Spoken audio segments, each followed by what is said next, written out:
Under cliffs carved out by the elements, the ancient Anasazi built their homes into the mountain, protected by the earth itself. Living in harmony with nature was a question of survival. The people who lived here knew that every meal they ate, every tool they used was a gift from the earth. Today we've lost sight of that connection. We forget the technology itself depends on earth systems and must function within them. At any level of technology, we must ask the question, is this way of life sustainable? For the Anasazi, the answer was no. Without planning, as population increased, basic resources, trees, water, and soil were depleted. In crisis, they had to abandon a land that could no longer support them. And so they moved on and disappeared.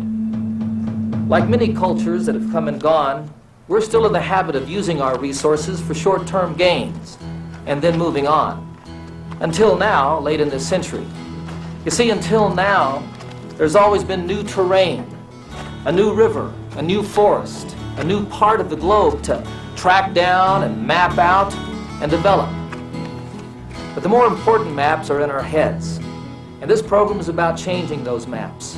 It's about changing our own personal attitudes about the environment. It's about waste and energy. It's about pollution. And it's about living in harmony with the only world we have.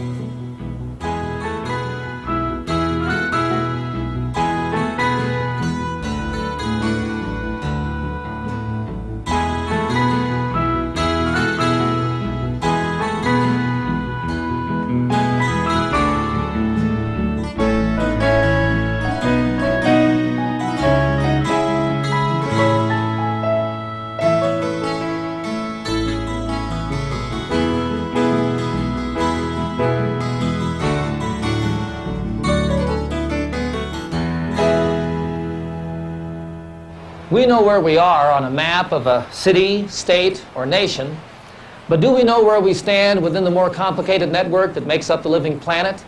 Do we know, for instance, how the loss of biodiversity or the extinction of a species will affect us?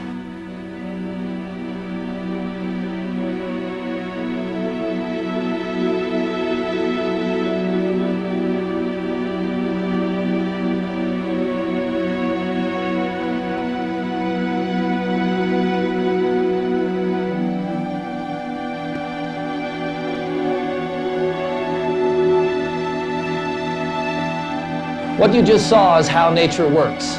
Every plant, mineral, and animal contributes to the whole. Each plays a part in the larger organism we call Earth. And in the planet's natural cycles, nothing is wasted. Except here. This is the species that attempts to live outside of nature's cycles. This is the species that uses more than it needs. This is the species that wastes. And we waste in greater concentrations than natural processes can remove. When the wastes build up or combine to the point where they begin to threaten life, we call it pollution. At this level of technology, most of the time it has not been a big problem.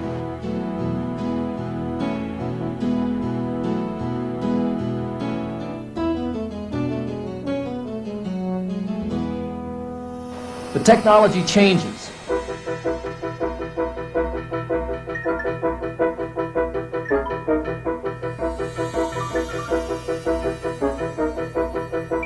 Now pollution becomes very noticeable, and our pollution has begun to dominate the natural world. It starts to kill it.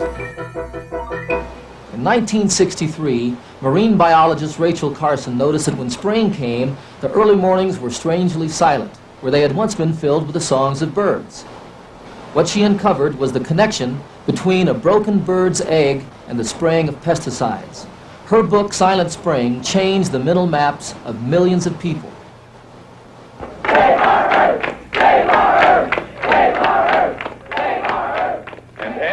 Traveled around this country, one thing is clear to me above everything else, and that is that the government alone is never going to solve all the problems of the environment. And where we have found real, sustained success is where there are strong citizen organizations. This was late July of '69, And then when I left Santa Barbara to fly to University of California, Berkeley, to give a conservation speech, I read an article as I flew up on the Vietnam protests that were going on all over the country on the campuses. And they were called Vietnam teach-ins.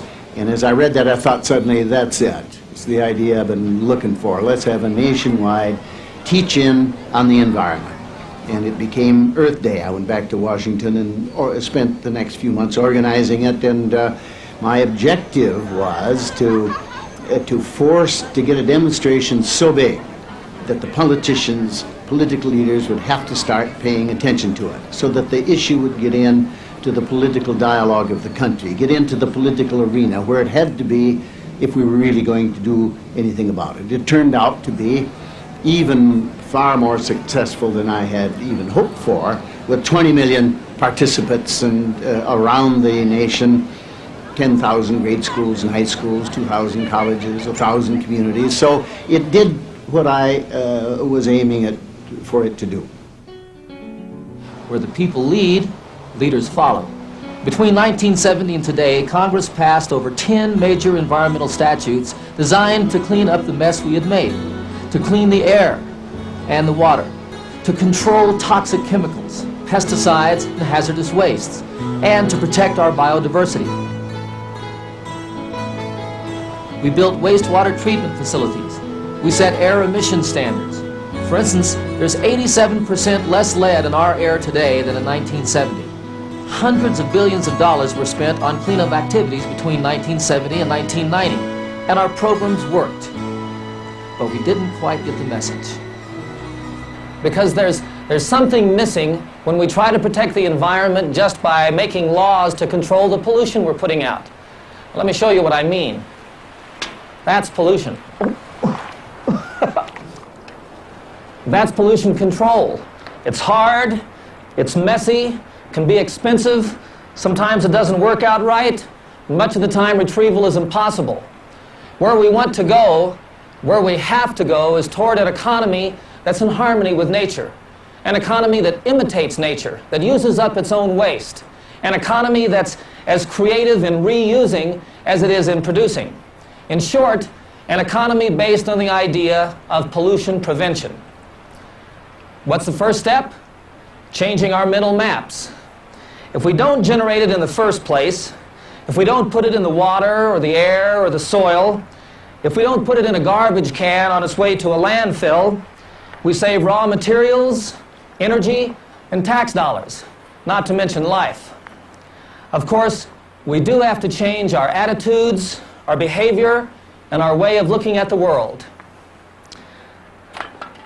That's pollution prevention. And as Benjamin Franklin said, an ounce of prevention is worth a pound of cure. That's the essence of pollution prevention, and all of us must play a role in it. 20 years ago, the environmental movement was different from what it is today. In those first years, we saw the problems, but could only guess at the solutions. Along the way, we've learned a lot about how to get things done. This confidence in our ability to solve environmental problems is just as important as the progress we've made. Our growing confidence will help us manage tomorrow's problems. Problems like global climate change, which is so much more complex than installing pollution control equipment at an industrial plant. There are other changes too. The EPA was founded in 1970. 20 years is a coming of age. I think we're beginning to outgrow the we-they mentality so typical of those early days. Back in 1970, during the almost a year, or 9-10 months that I spent on this Earth Day project, not a single corporation in this country approached me to say they would like to participate. I think that it was a non-issue to them. I think that they didn't really understand, as neither did lots of others, that this was didn't think it was an important issue. And so they didn't participate. And all the legislation that was proposed all the way through the 70s, every single economic interest group in industry that was affected by the proposals for Clean Air Act, Clean Water Act, hazardous waste dumps, groundwater pollution, ocean, lake, river pollution, any industry affected, vigorously opposed it. This hands-off attitude prevailed among businessmen from the turn of the century on. For the pioneers of American industry, smoke meant money. The furnaces that fired our factories and mills were symbols of the energy that built America. So it wasn't surprising during the early years of the environmental movement in this country, industry was afraid that what environmentalists really wanted was to shut down the furnaces themselves. Since shutting down the plants was usually out of the question, what we did was add expensive end-of-pipe devices to treat pollution on its way to the environment. Hundreds of billions of dollars were spent on this. Now, these devices work well, but they are expensive to buy, operate, and eventually replace. The future of industry lies in an entirely different direction. Instead of accepting production as inherently dirty, something we have to clean up after, we have to redesign production itself so that it's inherently clean. We can't continue to spend our capital, which is all of our air, water, soil, forest, minerals, ocean. Pretty soon we run out of capital. If a corporation does that, they go bankrupt. Companies that refuse to redesign often don't take into account the cost of polluting. If their bottom line reflected not only the cost of materials, equipment, and employees, but also the often hidden cost of polluting byproducts in health, liability, and disposal, they'd find it makes economic sense to invent new production strategies. When we debate these pollution issues in Congress, we talk about the cost of putting scrubbers on the smokestacks. We talk about the costs of reducing emissions out of tailpipes, but we almost never talk about the healthcare costs, about the costs of crop losses due to acid rain. And government could really help by requiring that those costs are put into the equation when we talk about these issues. We're going to have a social compact among all the groups, business, industry, agriculture, religion, government, and the general public, and academia. We all have to be aiming at how do we design a environmentally sustainable economy. There is no model in the industrial world. It means we're going to have to make all kinds of changes, but it won't work unless we're all aiming in the same direction. Industry, particularly some of the larger corporations, are beginning to sit down with members of the environmental community and say, okay, how can we work together? I think we're breaking down the stereotypical images that we have had of each other and are beginning to cautiously work for places where we really can form partnerships and help to solve our environmental problems together. But it's really just at the beginning. There's more of a tendency now to think about mediated approaches to resolving problems rather than a confrontation in the courts. There are still going to be those confrontations. Don't mistake that. There are going to be some hard issues that cannot be resolved through any other medium except the judicial system. But typically now you get environmentalists talking with company officials, talking with government officials, and trying to work out a consensus approach, a much greater willingness to consider a consensus solution. And I think that's because everybody's given a little bit. We finally, after 20 years, recognize that the activities of mankind are, in fact, seriously and dangerously degrading the worldwide ecosystem that sustains us. I think everybody recognizes that, and that includes the leaders in industry and in agriculture and in politics from all walks of life. That is a huge change. So now that it is recognized, I think all of those interest groups are prepared to cooperate to address the issue. Nobody's denying it's an issue anymore. The underlying principle is simple: sustainable growth. We can take no more from the environment in terms of resources than the environment can sustain. The hard question we have to ask ourselves is whether our way of life is purchased at too dear a price. If we are indeed using up our environmental capital at an alarming rate, spending it like income, then we are dissipating our natural assets. We are living in environmental debt. Well, we're heading into a waste crisis in the United States. We are generating much more of it than we should be or than is necessary. We know that in other successful, competitive, productive countries like Japan and Germany, they generate a third or a half as much as we do. It's not fundamentally necessary to our economy that we generate this waste, or I think that we generate more than 22 tons per capita of carbon dioxide, when many other countries, West Germany, generates under 13. We can do better. And what we need to do is to identify the solutions, but then to help people embrace them in their own lives and in their own ethic. About 12 years ago, a group of citizens who were interested in the recycling issue and felt that we were throwing away things that were quite usable set up a voluntary program with a variety of people in the community. They created a drop-off center where people could take their recyclables. We're now working with what we call the second generation of recycling in Boulder, and we call it Recycle Boulder. The success of the program has been fantastic. We, from the very beginning, have experienced between 50 and 60% participation in the voluntary program. We're very happy with the results of that.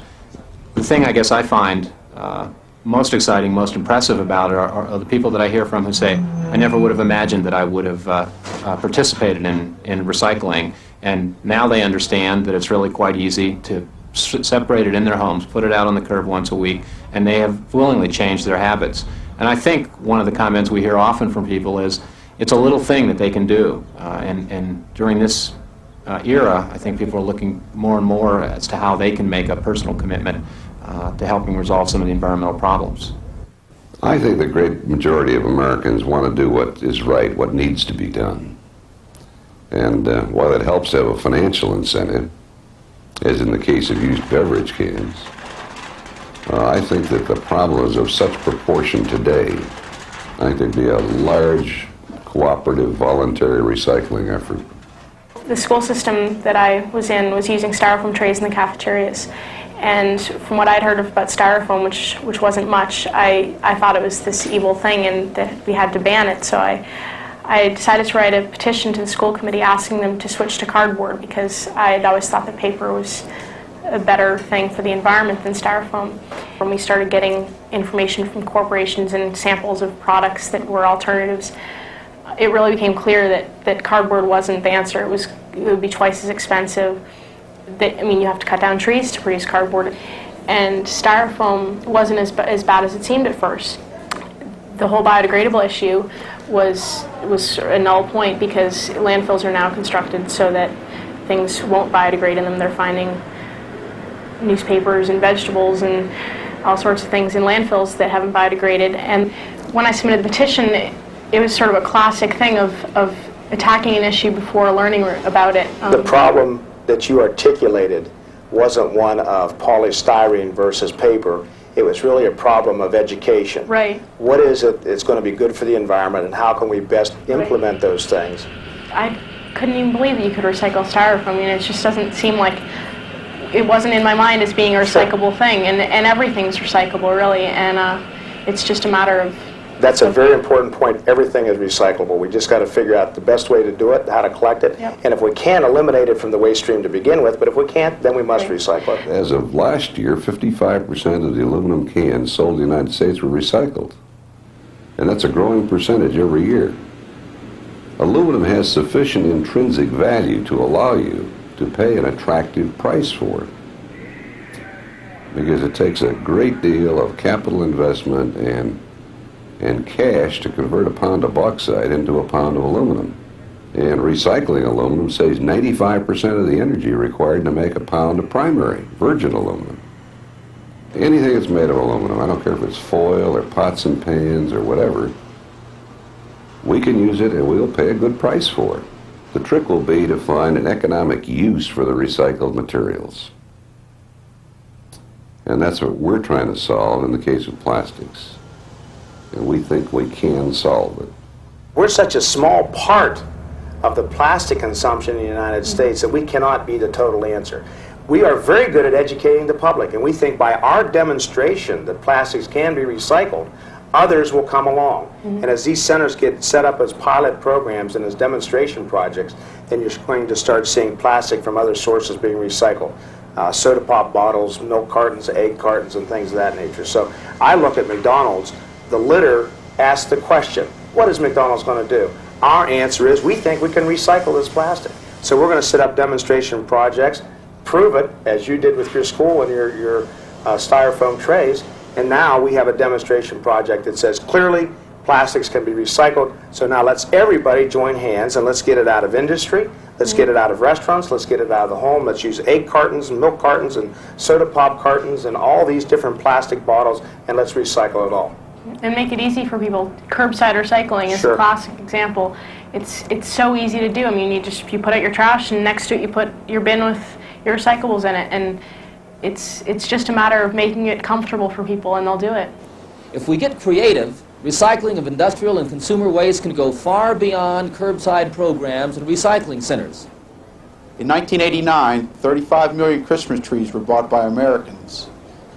If all these trees were taken to the landfill, they would do nothing but take up needed space. In fact, half of the landfills within the United States are expected to close within 10 years. And why? Because they will be filled to capacity. In response to the problem, I found out about a program that recycles their Christmas trees and turns it into usable mulch.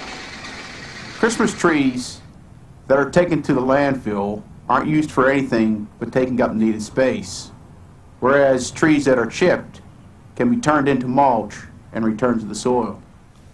We can certainly solve the landfill problems by cutting way, way back. I don't know if there's an ultimate solution to the landfill problem unless everything was recycled 100%. And that probably isn't likely. But we certainly can cut way down on the problem. We can probably cut it by 90% if we did our ultimate best at recycling. Industry is moving forward on recycling across the board with processes we don't even get to see. Our customers have approached us to see if we could develop a recycled paper, and we're working on this both in North America as well as Europe. The demand for recycled paper right now really is not known. There's a lot of interest and a lot of emotion, of course, about recycling paper with the focus on the environment in the 90s. But really, how much is going to be used, what the final impact will be, remains to be seen. This process, pioneered by InCycle, recovers metals from liquid waste that were once disposed of into the environment. Using this technology, it is possible to mine metal out of wastewater instead of mining new ores from the earth. I think we have to get every company producing something to be concerned about the ultimate disposal of what they produce. And they need to actively pursue solving the problems of the ultimate disposal. It used to be 5 years ago even, if you talked about an environmental crime, you'd get an incredulous look and response. Nobody thought about violations of environmental laws as being criminal in nature. That's totally changed now, and the penalties have reached up into corporate boardrooms, into the senior management suites, to hold senior corporate decision makers accountable for the actions of their company. That's not likely to change. People don't like to see bad things about their companies on the front page of the newspapers. They don't like to see it on the evening news. They're going to make changes because on one hand, the changes are right in their own self-interest, and on the other hand, they don't like to have their company portrayed as environmentally bad during a time when environmentalism and people's concern about the survival of the earth has never been higher than it is today.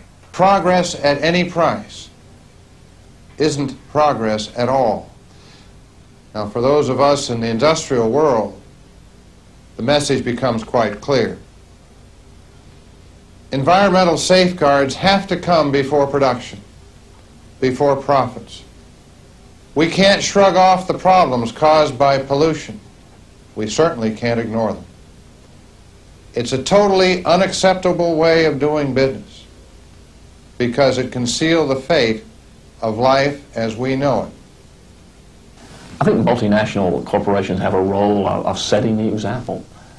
We have a role of utilizing the best production and manufacturing techniques that are available to us worldwide and globally, and also utilizing the best pollution prevention and emission reduction techniques that are available to us globally.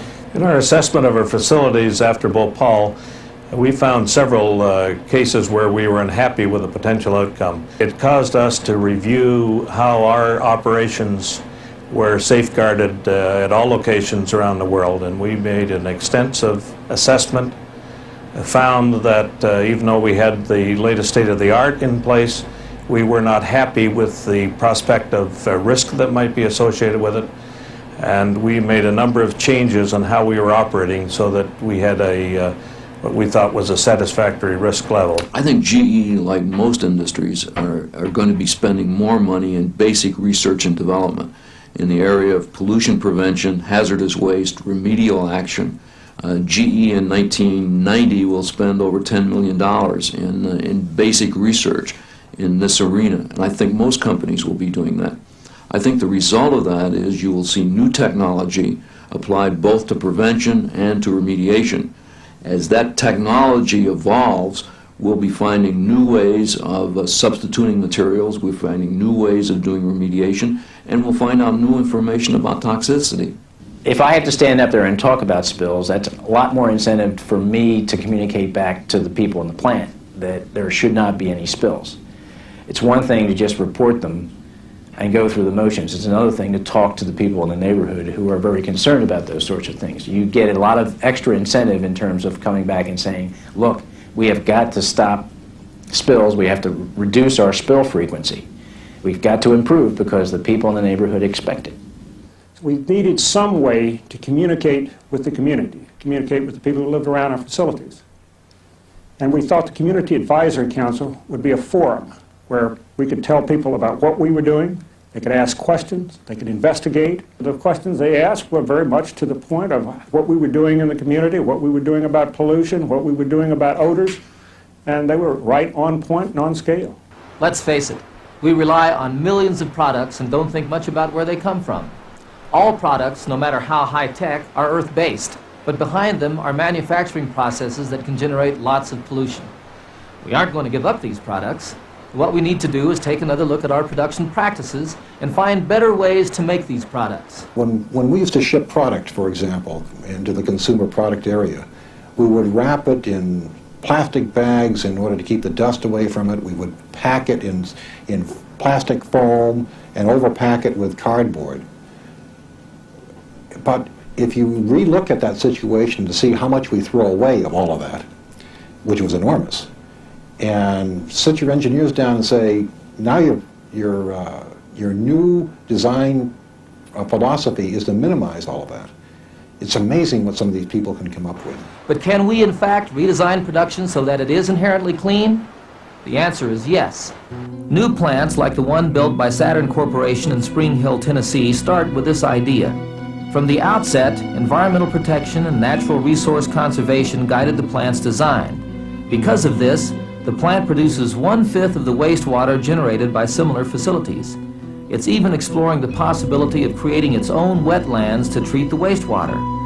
That project would reuse up to 100 million gallons a year to spray irrigate crops. But it's rare to be able to build a new factory from the ground up. What are we going to do about upgrading the vast majority of American plants, the ones that we've already got?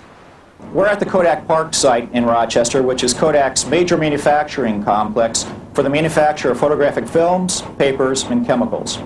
In the roll coating division and in cellulose acetate manufacturing, we use refrigeration and carbon adsorption to reduce emissions to the atmosphere. Over the past 40 years, we have used these systems to recover and reclaim over 96% of the methylene chloride used in those operations. Beyond that, the company committed to a 70% reduction in emissions of methylene chloride by mid-1995. This would translate to increasing our reuse and recycling of methylene chloride from 96% to over 99% in that same time frame. Intel perceived early on that it needed to take action to make sure we were reducing the amount of byproducts and hazardous materials that we were creating as wastes from our operation. In 1985, we embarked upon a major program to reduce the amount of hazardous waste that we needed to ship off-site for treatment or disposal. In 1985, we were producing about 5,000 tons. By 1989, we had reduced that to 600 tons. That's almost a 90% reduction. In that same period, we about doubled our revenue. So we were increasing in the size of the corporation and yet substantially decreasing the amount of pollution that we were generating. Anybody who uses halogenated solvents has problems, both environmentally and from an industrial hygiene standpoint with the employees. And the best thing to do is to really face it head on, go out to look to see if you have any problems of this nature, investigate it environmentally, and look for alternatives to the halogenated solvents. We did this in 2 instances where we had the use of such solvents. We developed a material called D-limonene as a degreasing material, as well as citric acid and water as another agent. By developing this process, we were able to avoid the generation of about 1.5 million pounds per year of waste solvent and emissions to the air of the order of 500,000 pounds per year. We are beginning to use our tools in an environmentally responsible way. Tomorrow, we'll be able to do even better. One of the tools that we often use to translate a laboratory process to a full-scale production design is a computer simulation. One of the computer programs that we have developed at Merck for this purpose provides us with an environmental assessment. And this is the information that will be passed on to another computer program that will analyze its output in order to find out what are the environmental impacts of this process. We have information available at our fingertips. We know now where companies that are polluting. It's now published by the government. Anybody in their own home can hook into that information on a computer. One of the most effective ways we've found of wrestling with pollution prevention is to deal with the entire process. Start with suppliers, work the whole manufacturing process through, and wrestle with customers in terms of how the product is going to be used. Now, if you deal with the total process as opposed to discrete elements of the process, I think you're going to be more effective in the long run. That it's important to us that our solvent customers respond and react appropriately with respect to environmental protection. And that means many times that we teach them how to use our solvents more effectively. We teach them how to implement waste reduction projects in their own facilities so that they use less of our solvents. And at first look, you might say, well, that doesn't seem to make much business sense. But I think we believe anyway that those customers are going to appreciate that knowledge that they gain from us. They're going to appreciate the fact that they have reduced emissions. And ultimately, we believe that's going to make them better customers. As we finally phase out our existing plants, what are we going to do with them?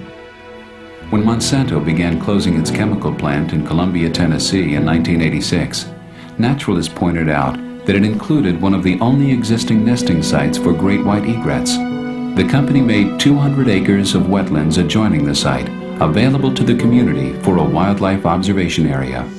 Well, it's always been our policy here to maintain, try to maintain some kind of wildlife habitat or enhance wildlife habitat where we could.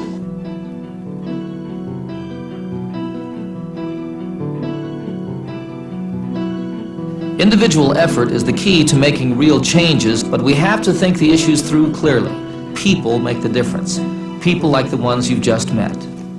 It's essential that in the future, that the true cost of doing business, the cost of environmental degradation, the cost of natural resource depletion are entered in to the business decision-making process. Only then will we have an accurate way of determining the true cost of business and will allow us to look into the future and take a more sustainable view. And the thing about moving towards a pollution prevention type of approach is that you're moving towards creating non-polluting products that are made by non-polluting processes. And that basically means that you're not producing waste anymore. And not producing waste, in my mind, is the fastest way to get to high quality and low cost. So I think pollution prevention and global competitiveness are going to go together in the 90s and beyond. And I think forward-looking companies are going to go that route. They are going to move toward having factories that don't pollute, basically don't create waste, and towards products that don't create waste, either in use by a consumer or in use by an industrial customer. Executives can steer a company in the right direction, but it's the employees that come up with ideas and make pollution prevention work. A growing number of companies have developed creative new programs to get their employees involved. RAP's really a very simple program. RAP is focused on encouraging, rewarding, and recognizing people and facilities who do a good job in the area of waste reduction. One of our primary goals with RAP is to encourage and create what we refer to as a waste reduction mentality, looking really at waste as an opportunity, not looking at waste as a necessary evil, but really as an opportunity. And we think that's the challenge. Well, our project was team-oriented. We have about 25 personnel in this building. We all got together and had a group discussion and decided what projects were the most viable and which ones we could do the easiest. And then we just strove towards that goal, and we reached our goal rather quickly that way as a group. We could not have accomplished our results that we've seen without the involvement of all of our employees. Every employee in the corporation has a role to play in the SMART program.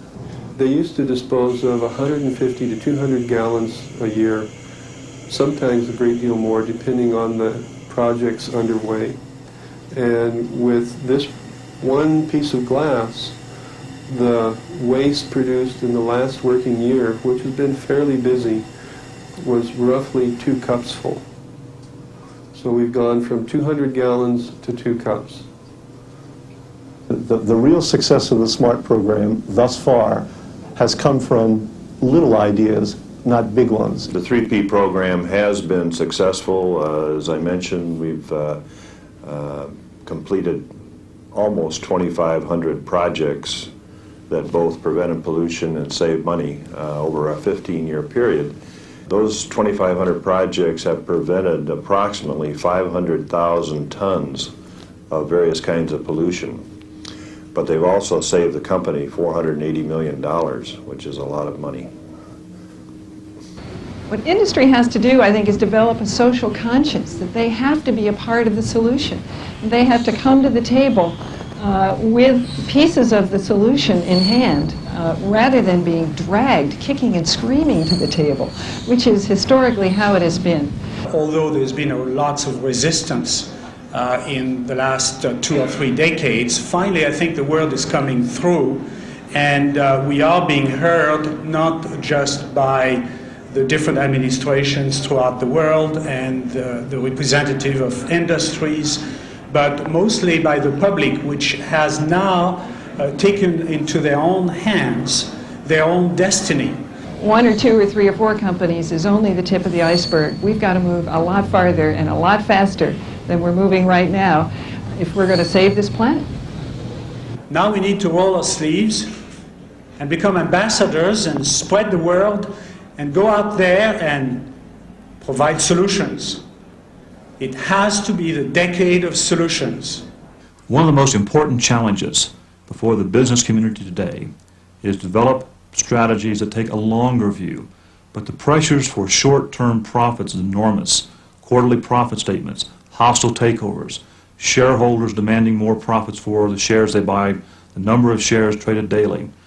But if we're going to have an environmentally sustainable future, then business leaders must look at the longer view and not just short-term profits. How can we test long-term impact? What may appear to be a miracle product in the short term, like CFCs for instance, can pose vast unknown threats to the world's climate cycles or food chain. Here is a material that was invented decades ago, which was a beautiful material. It was stable, it was non-toxic, it was non-flammable, it had extremely fine properties for use for refrigerants, for blowing agents, for aerosols, and in our industry heavily for solvents. As a matter of fact, we paid more for the material years ago in order to get out of use of more toxic solvents. And now, later on, to to our amazement, we find that this is the same material that is despoiling the ozone layer in the stratosphere. And inevitably, efforts to control pollution in one media frequently result in shifting that pollution to another media. We do have to look at it from a global perspective. One of the exciting prospects for 1990 is the formation of the Industrial Cooperative for Ozone Layer Protection. And what we have in mind is to place on the table a library of things that work. This is technical information that is in the public domain that we're making available to small companies in the United States who don't have the technical resources that we do, and also to other nations, the emerging countries that don't have the infrastructure to support CFC elimination. And through this, we'll provide the technical data that shows them how. Because the companies that are producing CFCs in this instance came forward and said, look, we want to phase out by a date certain our production of all CFCs, you've got environmentalists and government stepping back a little bit and saying, well, we're not going to jump in with a regulatory program demanding the halt to production right now. We're willing to put up with a phase-out approach. I think this is a positive way of addressing some environmental issues. In some cases, it's not. In some cases, you're going to have to say no. I think most corporations haven't even started. A few of the larger corporations that have the resources to experiment with change are really making significant progress.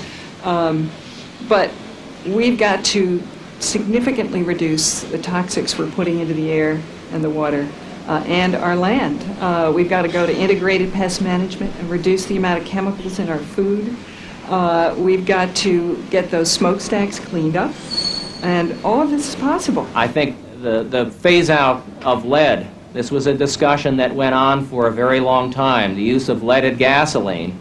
Bill Riley, when he came into office at EPA, said, the time for studying, the time for considering this issue is over. It's been proven conclusively that lead has a major human health impact, and we've got to stop it, and announced an immediate phase-out because there were available substitutes for leaded gasoline.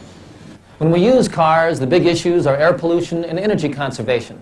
Back in the 60s, people thought that 2-ton, chrome-plated, tail-finned models like these were just what everybody needed, that Americans would never move into anything different. Just goes to show how attitudes have changed. In 1970, the only pollution control device on a typical car like this 1970 Nova was the PCV valve. What this does is it recycles the crankcase emissions back through the engine of the car. This was invented at GM and was given to the rest of the industry and was fairly easily accepted. The next parts of the pollution control story are more difficult. And that's where I came into the picture, because I was the first catalyst expert in GM, and our next step was to put catalytic converters on all cars. But this was a very difficult step because previously cars had been the domain of mechanical engineers, and now we're going to put this chemical device on this mechanical product. And nobody believed that this was going to work in those early days. They used to call me Captain Catalyst and laugh a lot about that. But today, we've got 100 million of these things out there on cars just in the U.S. fleet. And it looks like everybody else in the world is going to copy this essentially American development. This was a very difficult time, not only for the auto industry to make a change like this, but it also involved the oil industry because the catalyst doesn't work if there's lead in the fuel. So we had to get the oil industry to take lead out of the fuel. This was the time of the oil crisis. We were also downsizing our cars, taking lots of weight out of the cars. We have today twice as much aluminum in our cars as we did in 1970. You should know also that the car is perhaps the most highly recycled product in the American market. All these metal parts are essentially made from recycled metals. The next step involves the plastics. We have a lot of plastics in the cars today, and we're trying very hard to find ways to recycle all this plastic, and we have to do that. The next step, however, in the pollution control story was the computer that was put in all the cars in 1981, so that today cars run a lot better than they did in 1970. They go about twice as far on a gallon of gas as they did in 1970. And most importantly, the amount of pollution has been reduced somewhere between 95 and 96%. In other words, that 1970 Nova puts out more pollution than do 26 of our 1990 cars. Figuring out how cars can become more environmentally sound involves more than just the big car companies. It involves how cars are serviced and maintained as well. I recycle automotive refrigerant, better known as Freon. I also recycle radiator antifreeze, which has the potential for serious groundwater contamination. Most other shops don't participate in any programs or utilize any special equipment to take care of these potential toxic pollutants. It's unavoidable to completely stop using all toxic solvents and chemicals. And I do generate my fair share of these products here. And I choose companies that close the loop on this generation as far as their responsible disposal. You make the decisions. Where you get your car repaired, what kind of car you buy. Cars like this experimental GM electric car are going to be a part of our future. Right now, these cars are not available, so we need to look at our current fuel systems and begin to take alternative fuels seriously. We're looking at the possibility of fuels other than petroleum-derived fuels, and the one that seems to have the most support is methanol. Now, there are groups out there working on all of these possibilities, both at GM and in the fuel industry and elsewhere. But methanol offers some really exciting possibilities, because not only can we reduce the pollution from the tailpipe of the cars, but if we make the methanol from renewable sources such as paper or garbage or trees, then we're closing the cycle and solving the greenhouse or global warming effect as it relates to cars. There are other novel ways to beat pollution. One is by staying home and getting paid to do it. AT&T recently decided to figure out how much pollution would be prevented if some of their employees telecommuted to work 1 day a week. Telecommuting is when you work at home and phone in your work using computers and fax machines. They found out that in a city like Los Angeles, telecommuting actually could save a lot of pollution, and it's pleasant too. Alternative fuels require consumer interest and support, and the same goes for alternative transportation systems and alternative energies, such as solar and wind power. It's important to recognize that the renewable energy that is supplied by the sun, solar energy, wind energy, is an infinite resource. Very little of our government funding is focused on how do we more efficiently capture this infinite resource. Significant funds are being expended understanding how to more efficiently use the natural resources within the earth. So it's a question of infinite above the earth or finite energy within the earth. Wind energy in the United States has only just begun in California. There are many states, particularly in the West and along the Appalachian Mountains, where the wind resource is available. The turbines could be economic, and we believe that over the next decade, many of these areas will be developed. For each kilowatt hour that this wind plant produces, it avoids the necessity of burning fossil fuels that contribute about 1 to 2 pounds per kilowatt hour of pollution to the environment.